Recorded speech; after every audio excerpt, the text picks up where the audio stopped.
Hola, hola, muy buenas noches. Arrancamos desde el conocimiento, el programa que conduce Luciana Robinska, soy Adrián Salonia, y durante una hora vamos a hablar de información relacionada a la educación. Vamos a hablar de las falsas noticias en tiempos de pandemia, vamos a recordar lo que ha sucedido. Por ejemplo, el último caso, han comparado, o han emparentado, mejor dicho, a Leandro Kicillof, un periodista, con el propio gobernador. Bueno, esa información se difundió en las redes señalando que era el primo y que había tenido el privilegio de recibir una vacuna, y esto no había sido así. Bueno, vamos a hablar entonces de las falsas noticias en épocas de pandemia. También vamos a hablar en esta noche con Mauro Berchi, es especialista en comunicación digital, los desafíos de la comunicación digital, creo que es muy importante esto. Y también vamos a hablar con Oscar Nassisi, que es el rector de la Universidad Nacional de San Juan.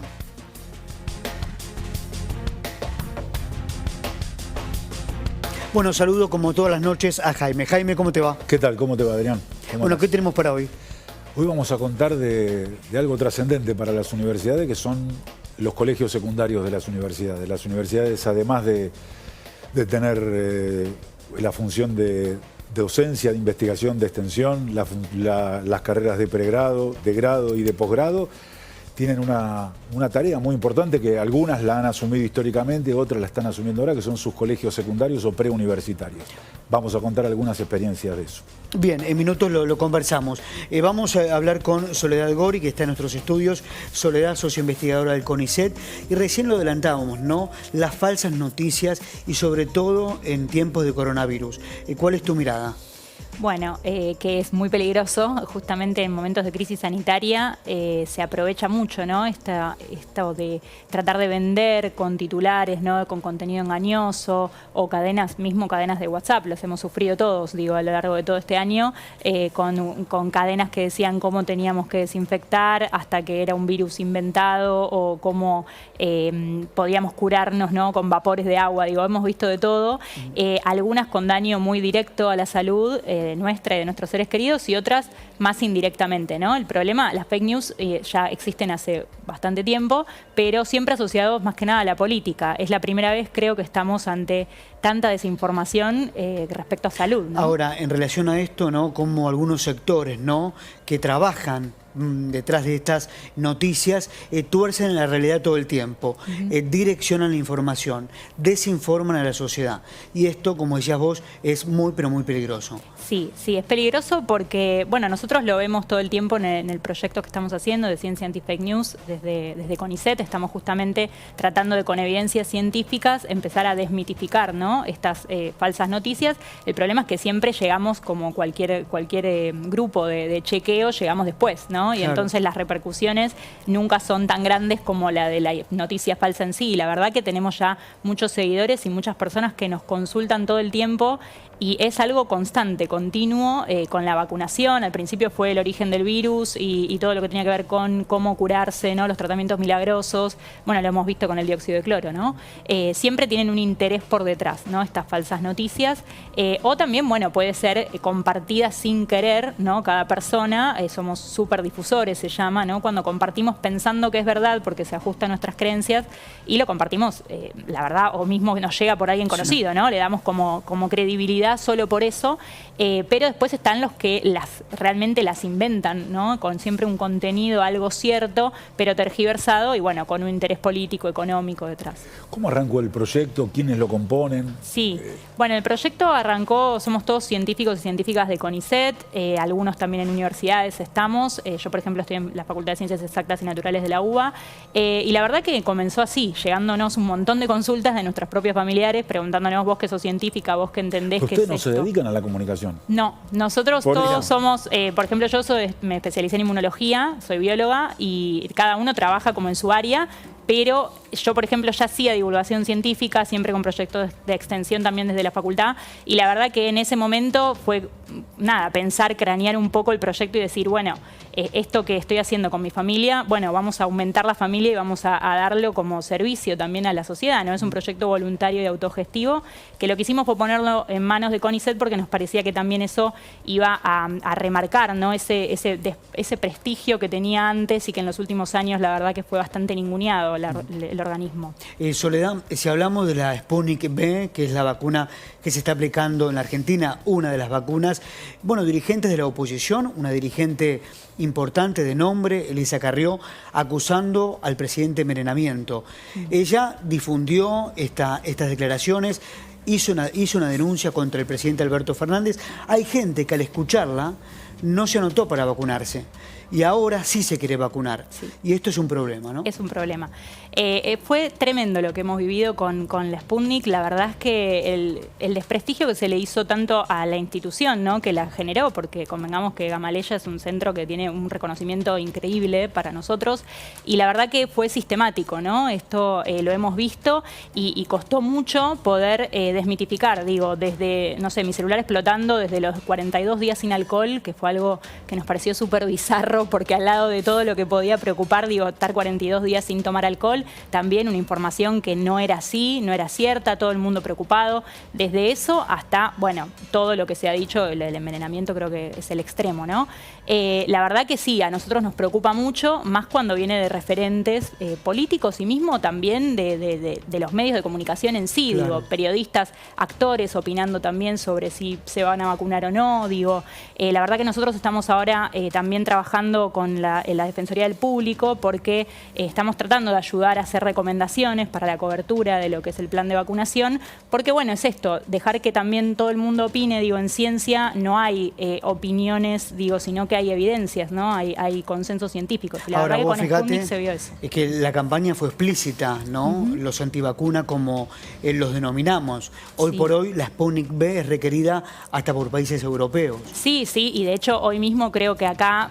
A ver, todos estaban esperando el paper, ¿no? Cuando salió el paper, a nosotros nos causaba un poco de gracia porque decíamos, bueno, ¿qué es el paper? Digo, ¿se sabe la comunidad? Porque no ha tenido tanta educación, digo, a nivel científico como para saber que si se necesita o no se necesita un paper, qué tiene ese artículo científico. La verdad que yo creo que la desinformación respecto a la Sputnik ha sido increíble y obviamente con por detrás todo un movimiento más que nada político, ¿no? El objetivo del proyecto, del grupo, es a la fake news o ponerle conocimiento científico, sí, o consenso científico. Sí, totalmente. Tratamos de hacer eso. O sea, trabajamos en 3 comisiones y la idea es ver qué también es importante desmentir, porque también no todas las noticias falsas está bueno desmentirlas, o todas las cadenas, porque a veces se le da más repercusión que la que tendría. Entonces tratamos de analizar por cuáles vías llegaron, clasificarlas, si por medios, por redes sociales, y esas buscamos todas las evidencias científicas que hay disponibles, leemos todo el tiempo, nos las pasamos estudiando, y cuando llegamos a ver ese consenso, ahí se hace toda la parte de comunicación, que la hacemos también nosotros mismos, los que más estamos en comunicación y formándonos. Claro.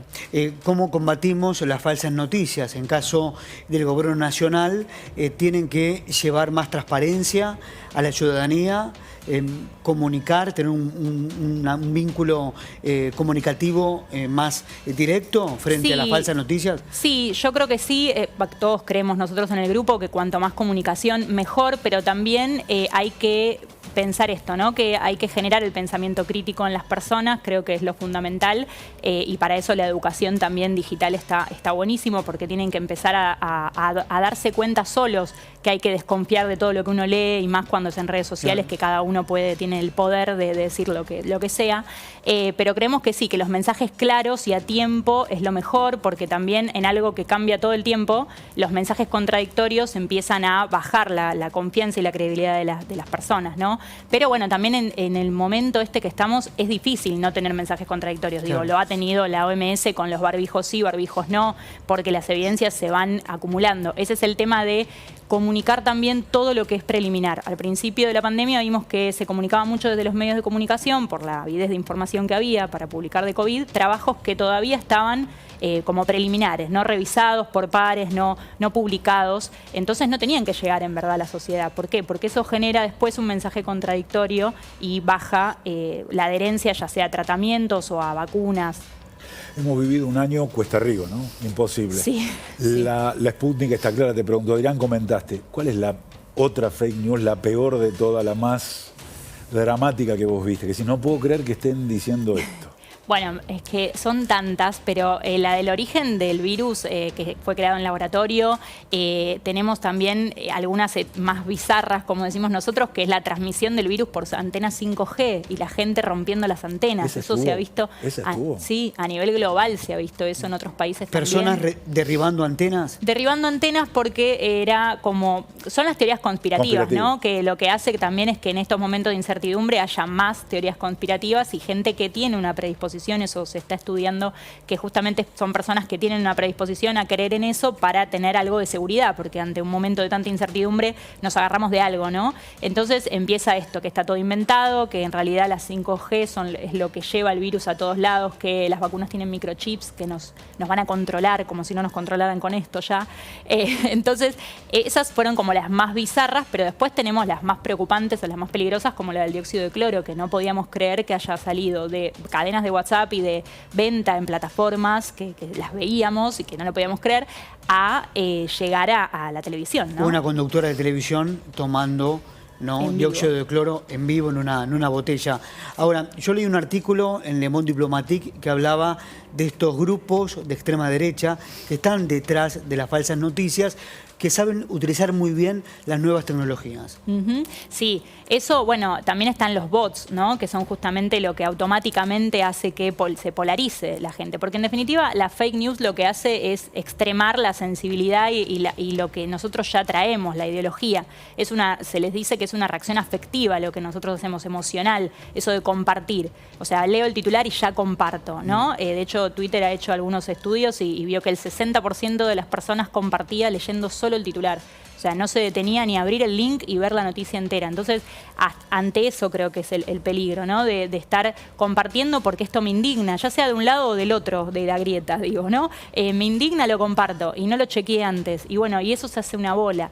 Entonces, estas personas que generan estas fakes, sí, manejan muy bien las redes sociales y hacen que todo parezca hasta mucho más grande, porque en verdad lo que hacen los bots también es polarizar, pero porque crece, ¿no? Hacen que sea más grande la opinión de algunos pocos nada más. Claro.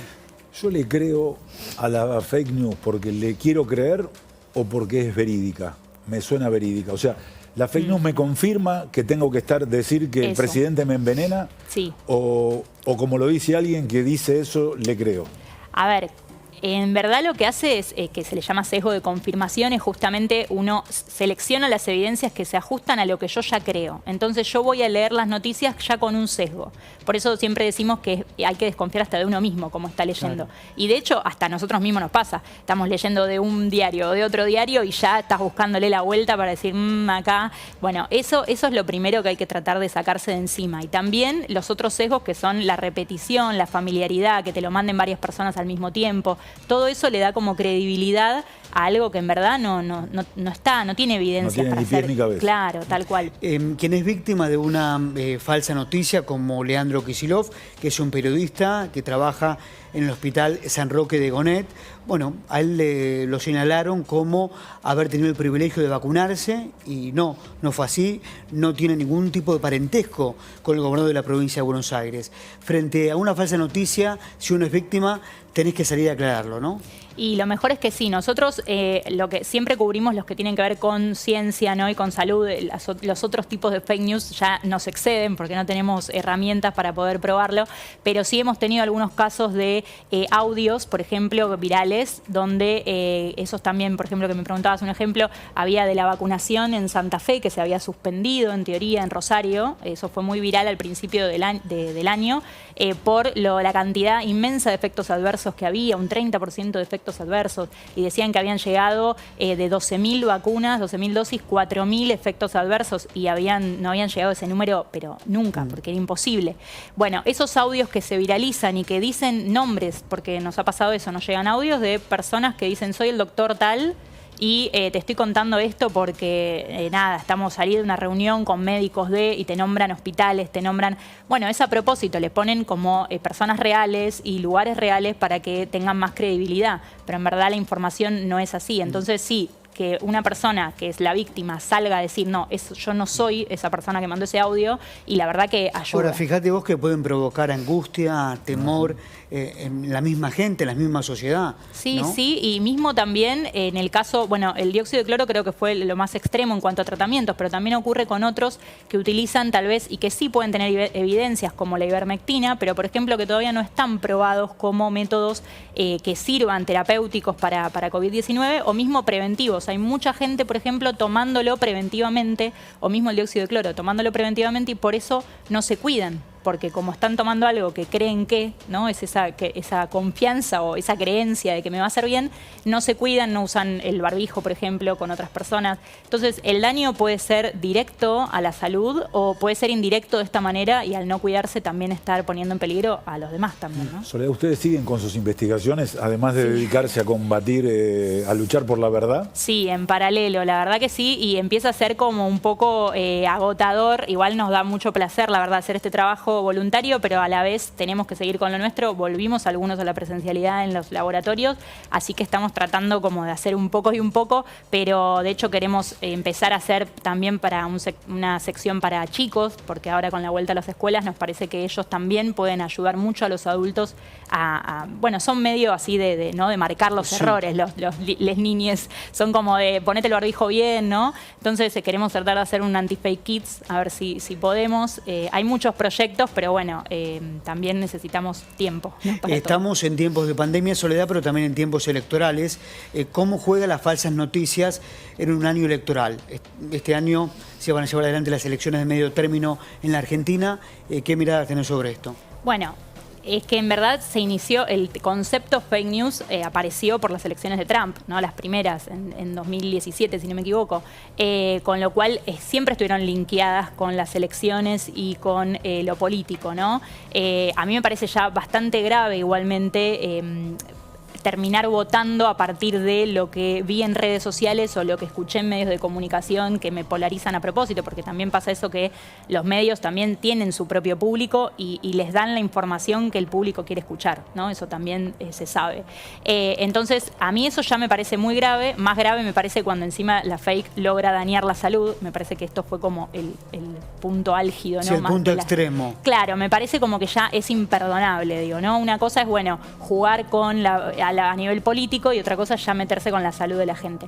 Pero igualmente, votar a raíz de lo que vi en las redes sociales y cómo me llenaron de fake news la cabeza para inclinar mi voto hacia un lado o hacia el otro, me parece Claro, gravísimo. porque también lo que se ve, vas a coincidir conmigo, Jaime, la foto en Twitter, la foto de un dirigente político y, entre comillas, una frase que él no dijo. Tal cual, sí, eso es. De hecho, hace poquito hubo un experimento que habían hecho a propósito con esto de los efectos adversos y era la foto de Elisa Carrió, en verdad, más joven, y tenía justamente como un rash, como que publicaba que tenía un rash cutáneo, ¿no? Una reacción de hipersensibilidad por la vacuna. Y era todo en realidad inventado a propósito, supuestamente para un experimento social, para ver cómo en las redes se empezaba a compartir. Y así puede haber un montón de cosas. Lo vemos todo el tiempo los mensajes tergiversados, con lo cual yo creo que en año electoral va a ser peor, va a ser duro. Soledad, muy interesante. Muchas gracias. Por favor, a ustedes.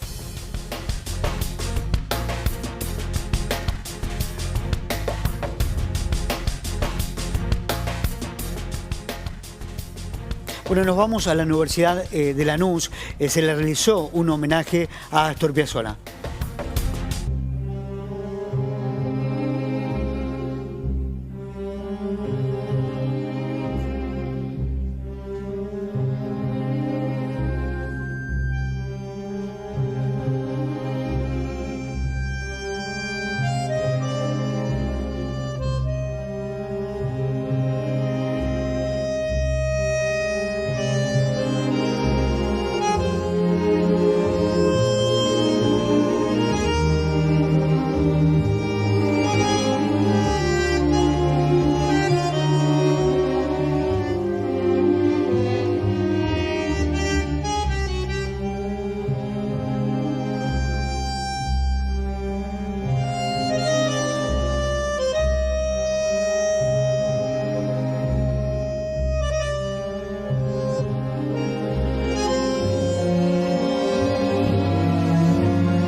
Incendios en el Delta. La Universidad Nacional de Rosario hizo un informe al respecto, lo compartimos.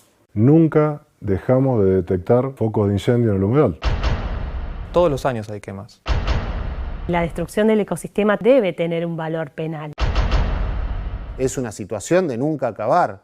El humo en la ciudad se volvió una presencia cotidiana. 800 kilómetros de costa que se están incendiando en este momento. Es evidente, digamos, la intencionalidad de provocar el incendio del pastizal. Ya basta de mirar pasivamente cómo se estaba quemando el humedal. Nosotros apagamos el fuego y a la semana está el delta prendido de nuevo. ¿Podemos prender fuego? La respuesta es no.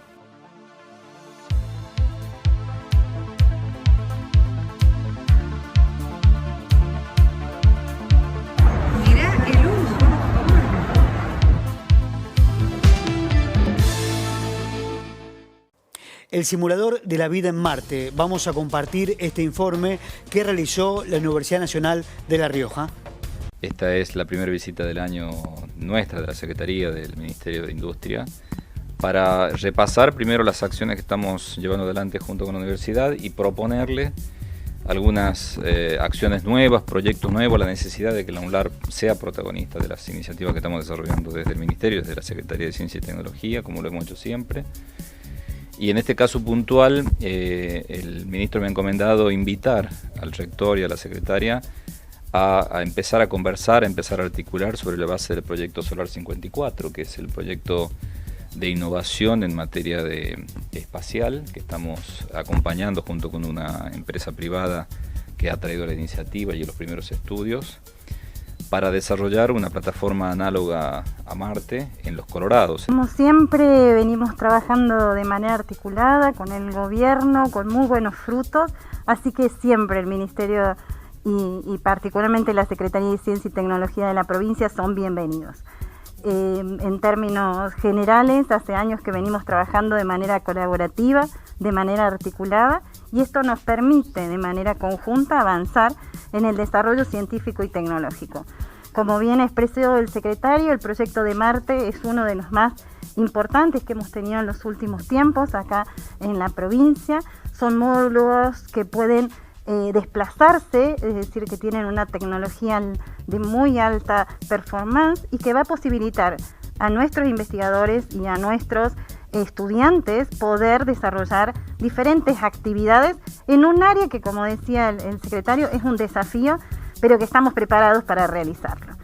Así que, y además, bueno, este es uno de los proyectos, siempre trabajamos y articulamos de manera muy fluida con el secretario, así que muchas más novedades vamos a ir teniendo a lo largo de este año. Va a ser la primera vez que La Rioja participe de un proyecto, digamos, de científico y tecnológico vinculado al tema espacial. Y en este caso lo que concretamente queremos es que la universidad se vincule, se articule a través de sus carreras, a través de sus docentes, sus investigadores. Nosotros creemos que esto tiene que ser una oportunidad para el sector académico, científico y tecnológico de cooperar y también de aprovechar estas inversiones y estos desafíos que estamos planteando.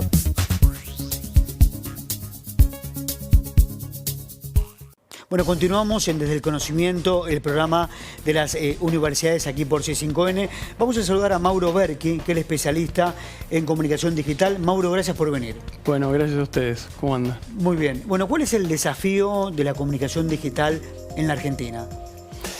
A ver, en principio, bueno, escuchaba un poquito la charla anterior, digamos, es cierto que en la medida en que los algoritmos cobran protagonismo, una de las grandes cuestiones tiene que ver con cómo se difunde información y cómo se trabaja la comunicación pública con inteligencia artificial, que es básicamente lo que apareció y se terminó de instalar con la pandemia, digamos, ¿no? Y entonces la comunicación digital tiene que ver con cómo los jugadores tradicionales, que eran los medios de comunicación, tienen que dialogar ahora con formas nuevas de que eso se difunda, de que se publique y la gente lo reciba. Y hay un diálogo ahí y hay una dinámica diferente a la tradicional. Claro. A ver, ¿cómo sería la tradicional y cuál es la diferente? Buenas noches. Buenas noches. En primer lugar, bueno, es claro que mientras nosotros estamos acá y en principio es un sistema en el que el público recibe y es poco probable que pueda tener un feedback sobre esto, en todo lo que gira alrededor de un algoritmo tiene doble vía o múltiples vías y se genera ecosistema, comunidad y un montón de fenómenos. Dos de ellos, la burbuja de filtros y la cámara de eco, digo, hay un montón de formas en que la comunicación prolifera, explota como fenómeno y entonces deja de ser algo lineal y simple y más fácilmente incluso estudiable, ¿verdad? Empieza a ser un fenómeno complejo. El viejo modelo de Watzlawick y ahora vos decís que es... Sí, claro. No, bueno, lo llaman prosumidor o el modelo algorítmico con inteligencia artificial. Digo, lo que conversaba respecto de fake news, propalación, etcétera, tiene que ver con cuando lo que produce y difunde información es un algoritmo, es decir, es un software con capacidad de aprender, targetizar, tomar decisiones, etcétera. Bueno, ahí se pone más complejo porque la verosimilitud eventualmente de la información responde a otros criterios y ya no necesariamente a la fuente. Ni tiene valores. Y claro, digo, tiene que ver con grupos de pertenencia y entonces si yo comparto en un grupo de WhatsApp una información y esa información está trucada, bueno, pero tiene que ver con quién me la compartió y a partir de eso generamos un discurso cuya verosimilitud no se asienta en las fuentes ni en el medio de comunicación, sino eventualmente en quién es mi par dentro de ese grupo, ¿no? ¿Estamos cerca de la desaparición del teléfono móvil? Bueno, algunos pronostican que sí. No sé si tan cerca o depende en qué lugar del globo lo veamos, pero esto surge a partir de las Big Tech. Por ejemplo, Facebook está desarrollando anteojos con realidad aumentada. Entonces, cualquier objeto, cualquier dispositivo con capacidad de procesar información me puede dar a mí lo que hoy me está dando el smartphone. Y si el smartphone como objeto empieza a ser fastidioso o empieza a tener propiedades que no necesito y yo puedo proyectar lo que procesan mis anteojos en una pantalla cualquiera, ya no necesito eventualmente eso que hoy condensa todos los sistemas de información, que es el celular. Qué interesante. Pero entonces, de nuevo, lo que vos estás planteando es, no tiene valores, no hay verdades absolutas, todo es relativo, depende de en qué ecosistema nos estemos moviendo, qué influencia, qué proximidad, qué tecnología tiene ese ecosistema. Esa sería la idea. Es una cuestión técnica, si querés, como de paso de modelo de comunicación. Por un lado están los dispositivos, cómo recibo y cómo emito, cómo me comunico, etcétera. Por otro lado está quién lo hace, qué valores aporta a eso, digamos el sentido que construye. Con la desaparición del dispositivo, que hoy es el celular, bueno, aparecen otros nuevos porque las tecnológicas les resultan, digamos.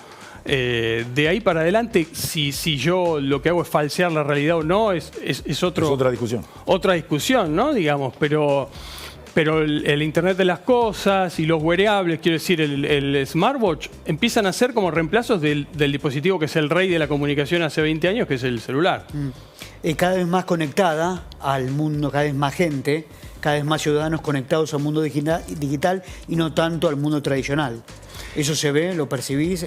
Claro, hay, si querés, como una suerte de humanidad digital, que es un modo en que la antropología entiende que hoy ya no puede analizarse los procesos culturales, simbólicos, etcétera, sin considerar digamos, el soporte digital que atraviesa todas las prácticas. En definitiva, dependiendo de las ramas y las teorías, lo que sí se ve es que eso ya permeó, digamos, toda la construcción de una identidad digital, todo el sistema de la economía de plataformas, permeó tanto la vida que es imposible deslindar un mundo de otro, el físico del virtual, y estudiarlos por aparte, sino que hay que integrarlos y entender una cosa global, ¿no? Es importante esto, ¿no? Vincular lo económico con el mundo digital. Algo nos decías recién. Claro, en la situación actual se entiende como economía de plataformas. La plataformización de la economía es, bueno, todo aquello que podemos llevar a un entorno digital. La plataforma es un concepto bastante amplio y digamos, y borroso, pero digo, otros lo llaman uberización. Es, bueno, todo lo que podemos llevar a plataformas, ok, va a generar un entorno dentro del cual podemos hacer pagos, cobrar, etcétera, podemos ser productivos, podemos estar controlados, cibervigilados, un montón de cosas. Bueno, eso permea la vida real, obvio, la vida física, digámoslo así. Entonces, para hoy, desde la antropología o las ciencias de la comunicación o la sociología, lo que hacemos es estudiarlo en conjunto a eso y entender que es una sola realidad que esa persona vive. Ya no es cuando estoy conectado o desconectado, salvando casos muy excepcionales, digamos. Claro. El otro día leí a Harari, él decía, bueno, esta pandemia fue un virus que entró a la vida biológica, humana. Él dice, la próxima pandemia es un virus que entra a la vida virtual, que entra a las redes. ¿Qué pasaría? Bueno, es que el paralelismo ese existe desde siempre, digo. ¿Hace cuánto que nosotros sabemos que la computadora puede tener un virus? No es casualidad que hayamos visto ese, digamos, es que se difunde. Y de hecho, la proliferación y la forma en que discurren son muy similares, digamos. Lo que podía infectar una computadora y lo que podía infectar un ser humano comprendía desde la biología caminos muy similares. Yo no sé exactamente qué es lo que podría pasar en términos de redes. También es cierto que las redes de alguna manera van de la mano con el smartphone. Si desaparece uno, podría desaparecer las otras como concepto. Hay un hartazgo de que se esperaba que las redes fueran como democratizadoras de la comunicación y la verdad es que hoy seguimos teniendo, digamos, influencers por un lado, gente que tiene, digamos, cuya justamente influye sobre millones, y por otro lado tenemos gente que quizá tiene pequeños grupos de influencia, pero entonces otra vez se observa como una disparidad que se suponía superada, digamos, con Internet y de ahí para adelante. Entonces el modelo redes también se tiende a agotar por estas razones. Tratemos de tener grupos menores, más chiquitos, pero donde de verdad podamos dialogar, la conversación pública sea real, digamos. Mauro, ¿y hay sectores que se oponen a este nuevo mundo digital o no?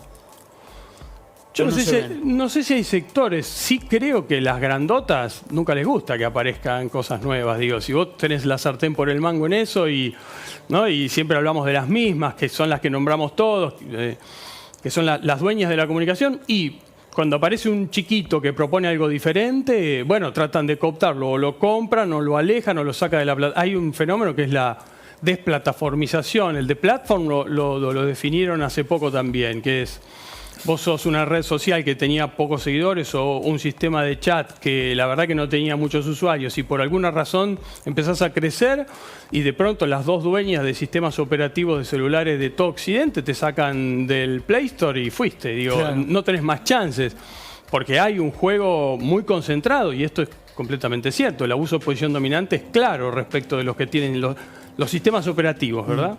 Entonces, ¿cómo vos dijiste algo al pasar? Dijiste, pensábamos que desde Internet para adelante la democratización de las comunicaciones, y lo pusiste en duda. ¿Cuál sería una verdadera democratización de las comunicaciones, de acceso a la información? ¿Un juego fundamental del Estado, la sociedad civil? ¿Por dónde lo ves? Hay una parte que es técnica. Tim Berners-Lee, que es el creador de la World Wide Web, está proponiendo otra Internet, que tiene que ver con cuestiones técnicas, una infraestructura diferente, donde nadie puede concentrar tanta data, que es la que sirve para sostener el modelo de negocio, que es por publicidad, sobre la base de un targeting. Entonces, eso es un tema técnico. Necesitas otro tipo de cloud computing, otro tipo de servidores, pero también hay un tema de discurso, y ahí, para democratizar más, sí, los estados deberían haber visto cómo podían hacer para que no hubiera gigante del tamaño que hay, para después venir a decir, che, está haciendo abuso de posición dominante. Pero siempre es mucho más difícil operar hacia atrás que hacia adelante, digamos, ¿no? Entonces, cuando Facebook adquiere WhatsApp y ya tenía Instagram, hay un momento que decís, bueno, pero no, esto no puede pasar. Ese tipo de gigantes sabemos desde siempre que no es bueno para la comunicación en ningún ámbito. Me parece que tiene que haber los elementos que reunías. El sector público tiene que estar en la discusión. En Europa hay un intento ahora de superar el Reglamento General de Protección de Datos con otro proyecto normativo mucho más ayornado. Y las ONGs o la parte científica, académica y el público tienen que discutir también con las empresas para ver cómo hacer para que la comunicación funcione. Nunca cuando está concentrada en pocas manos funciona bien. Bien. Mauro, gracias por venir. Bueno, gracias Muy a ustedes. amable. Muchas gracias. Un placer.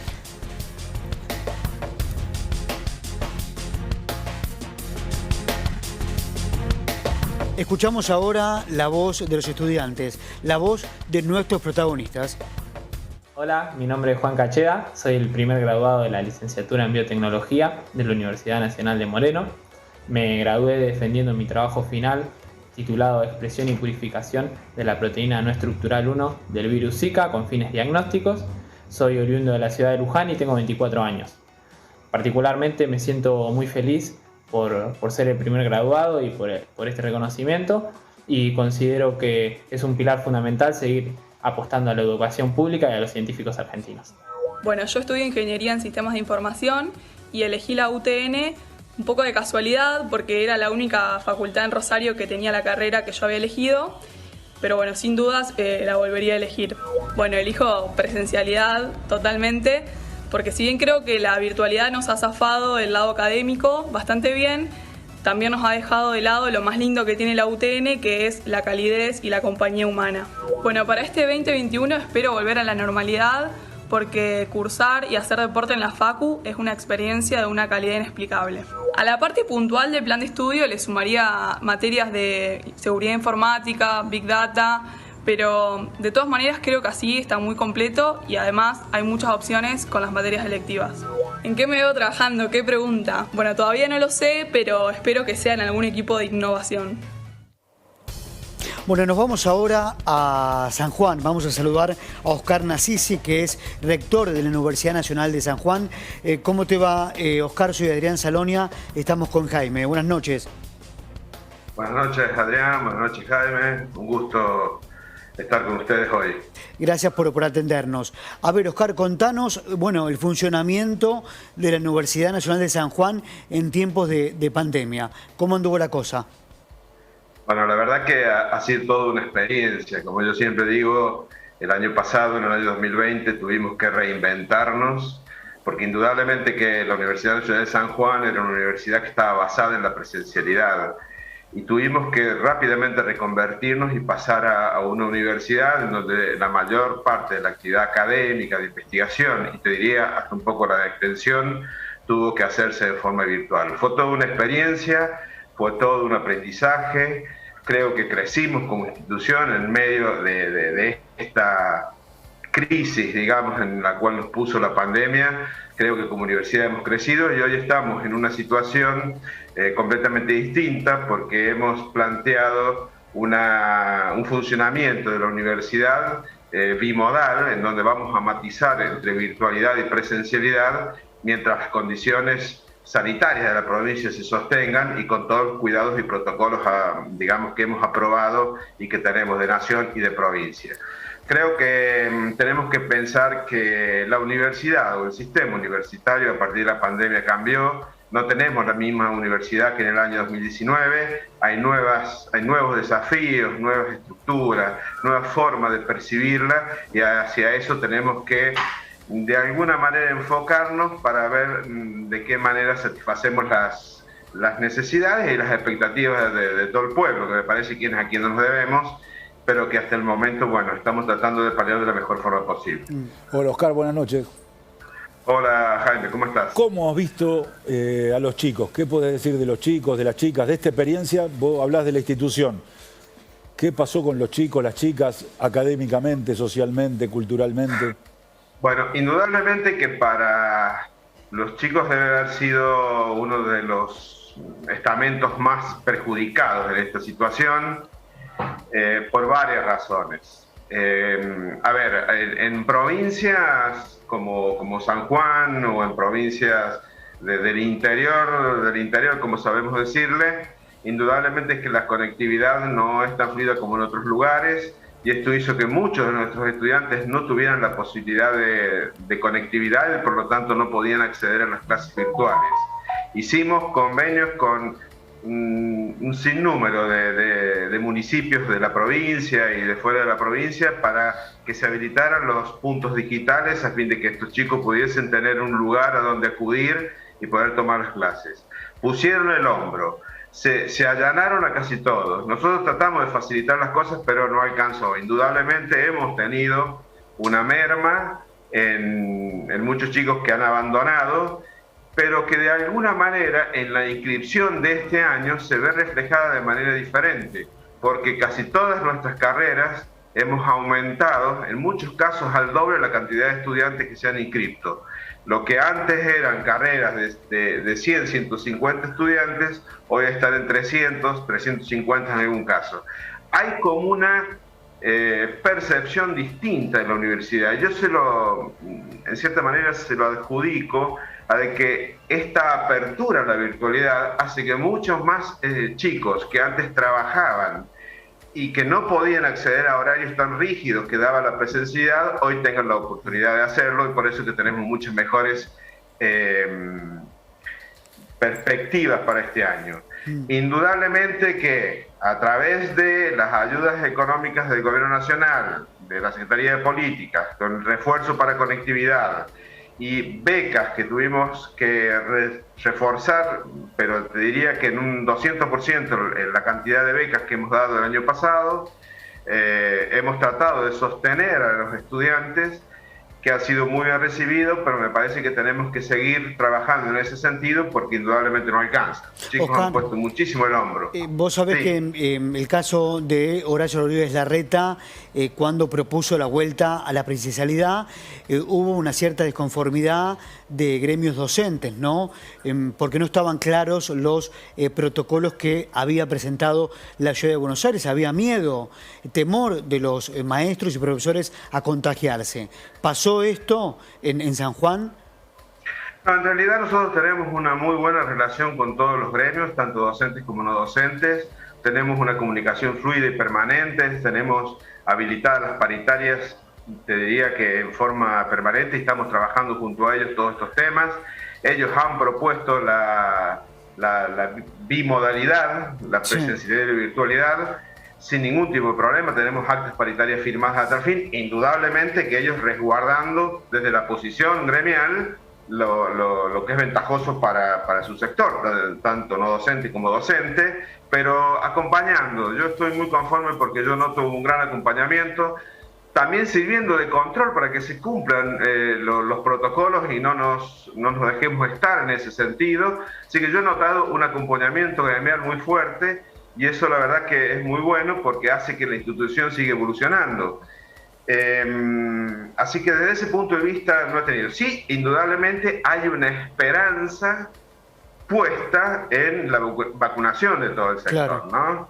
Eso es casi mandatario desde los gremios, desde nosotros también. Estamos esperanzados en que llegue la vacuna para que de alguna manera empiece a relajar estas tensiones internas que hoy tenemos, digamos, porque hay ese miedo, hay ese temor, existe. Por más que en este momento tengamos una situación sanitaria muy controlada y buena, digamos, pero indudablemente que acercándose el invierno hay un cierto temor, y la vacuna yo creo que daría mucha tranquilidad al sector, ¿no?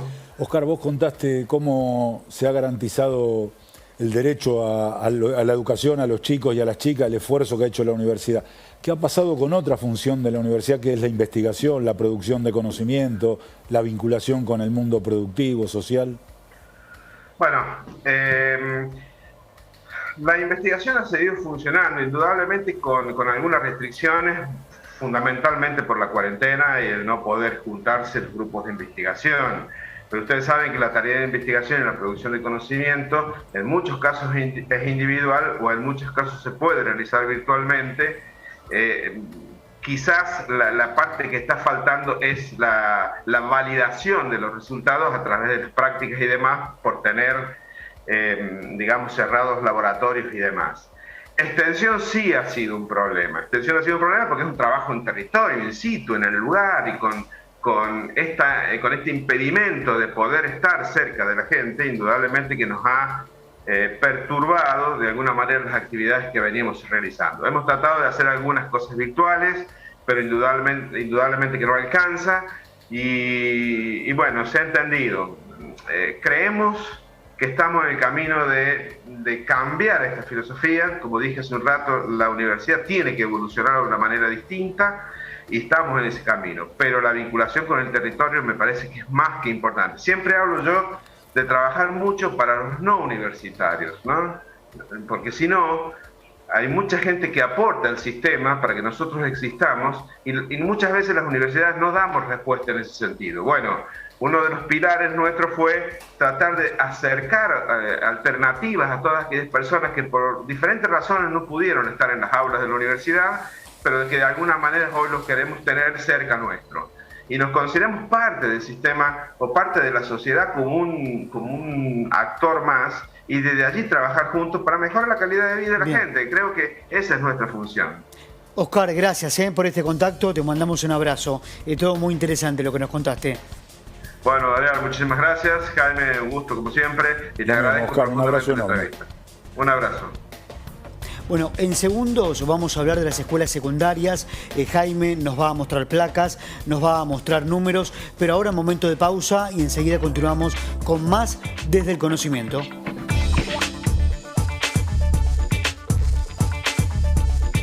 Bueno, continuamos Desde el Conocimiento. Vamos a hablar de las escuelas secundarias en universidades públicas. Bueno, con esta información está Jaime. Jaime. Mira, Adrián, históricamente las universidades, sobre todo las más grandes, tenían escuelas secundarias, colegios secundarios, que estaban destinados a formar la élite, a formar dirigentes que después iban a ir a la universidad. Tenés los más conocidos, el Nacional Buenos Aires, el colegio, la Escuela Superior de Comercio de Carlos Pellegrini, el Montserrat. Sí. Eran los más conocidos y tenían una función que era formar a la élite de la élite.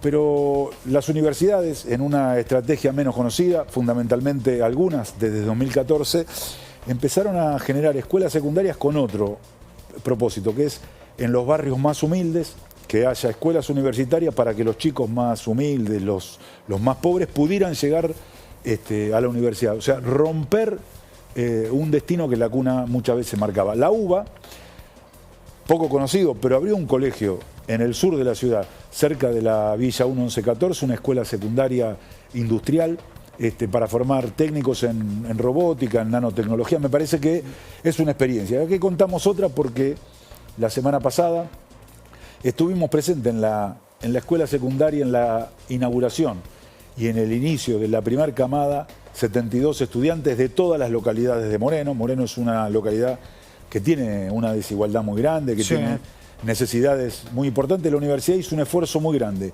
La escuela secundaria politécnica, no es un bachiller, además es politécnica, en Moreno. Es un entrenamiento educativo a los jóvenes para que después puedan llegar a las universidades, ¿no, Jaime? Es la idea de que los más humildes ya lleguen a la universidad, a las mejores escuelas que pueda tener desde muy chiquitos, a tener acceso a lo mejor para todos.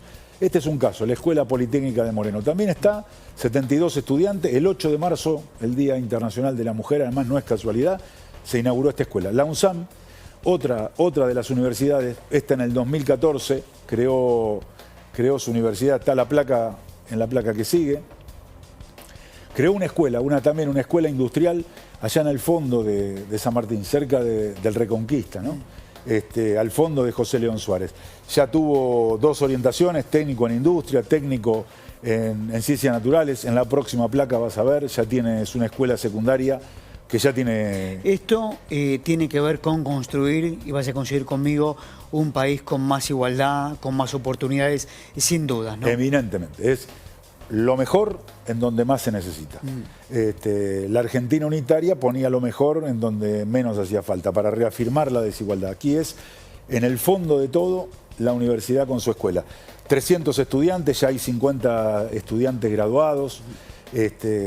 Muy emocionante lo que pasó en Moreno. Disculpame, tuvimos una gobernadora que decía que los pobres no iban a llegar a las universidades, ¿no? Teníamos una gobernadora que decía eso, teníamos un presidente que decía que es eso de universidades por todos lados. Sí. Ahora, universidades tiene que haber por todos lados porque los argentinos viven por todos lados. La UNICEN en el 2004 creó su escuela secundaria, la Ernesto Sábato en Tandil. Tiene otra, si no recuerdo mal, se llama Adolfo Pérez Esquivel, en la que viene, no sé si la pusimos la placa, en otra localidad que está la Universidad del Centro de la Provincia de Buenos Aires, en Olavarría. La próxima es esa. ¿Esto es un programa del Ministerio de Educación de la Nación? No, esta fue creada por la propia universidad. Las de 2014 son un programa del Ministerio de Educación. La Universidad Nacional de Misiones, en El Dorado, allá bien al norte de Argentina, 500, fíjate, esta es 1960, 548 estudiantes, pero con orientaciones técnicas. en aquello que tiene salida laboral, que pueden continuar en la universidad, pero también tiene un impacto en mejorar la productividad. Y la Arturo Niativa, también un gran ministro de salud del gobierno de Ilia, creada en 1984, tiene más de 600 estudiantes. Entonces, la educación secundaria universitaria, no para seguir fortaleciendo la desigualdad, sino llegando a donde tiene que llegar para que los más humildes tengan también acceso a la mejor educación posible. Importante información y datos. Gracias, Jaime. Gracias, Adrián. Bien, punto final para Desde el Conocimiento. Nos volvemos a encontrar el próximo sábado. Muchas gracias por habernos acompañado.